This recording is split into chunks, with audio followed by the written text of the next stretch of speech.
IPL 2025లో Suryakumar Yadav విధ్వంసక ప్రదర్శన కొనసాగుతోంది. జైపూర్లో రాజస్థాన్ జట్టుపై 23 బంతుల్లో 48 పరుగులు చేసి సూర్య సరికొత్త రికార్డ్ సృష్టించాడు. ఈ క్రమంలో 10 ఏళ్ల నాటి ఐపీఎల్ రికార్డును బ్రేక్ చేశాడు. ఆ వివరాలేంటో ఇప్పుడు చూద్దాం. ఐపీఎల్ 2025లో సూర్యకుమార్ యాదవ్ తాజాగా సరికొత్త రికార్డ్ సృష్టించాడు.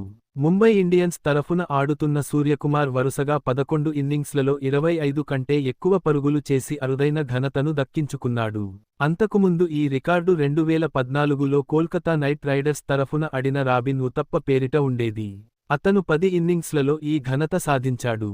జైపూర్లో రాజస్థాన్ రాయల్స్తో జరిగిన మ్యాచ్లో ర్యాన్ రికెల్టన్ అవుట్ అయిన తర్వాత సూర్యకుమార్ క్రీజులోకి వచ్చి మొదట రోహిత్ శర్మతో, ఆ తర్వాత హార్దిక్ పాండ్యాతో కలిసి 23 బంతుల్లో 48 పరుగులు చేశాడు. ఈ మ్యాచ్లో సూర్యకుమార్ అర్ధ సెంచరీని కోల్పోయినప్పటికీ, మరోసారి అద్భుతంగా బ్యాటింగ్ చేయడం ద్వారా తన జట్టును 200 దాటించడంలో కీలక పాత్ర పోషించాడు. ఐపీఎల్ 2025లో సూర్యకుమార్ యాదవ్ ఇప్పటివరకు ఆడిన 11 మ్యాచ్లలో 29, 48, 27, 67, 28, 40, 26, 68, 40, 54, 48 పరుగులు చేశాడు. ఐపీఎల్లో వరుసగా అత్యధికంగా 25+ పరుగులు చేసిన ఆటగాళ్లు.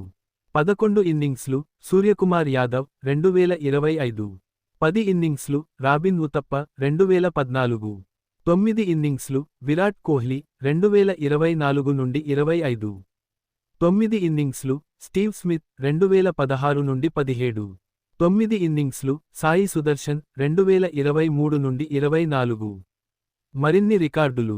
ఈ సీజన్లో సూర్య 67.85 సగటుతో 172.72 ఫాస్ట్ స్ట్రైక్ రేట్తో 475 పరుగులు చేశాడు. ఈ సమయంలో అతను 46 ఫోర్లు, 26 సిక్సర్లు కొట్టాడు. ఇదే ప్రదర్శన కొనసాగిస్తే ఈ సీజన్ చివరి నాటికి అతను మరిన్ని రికార్డులు క్రియేట్ చేసే ఛాన్సుంది.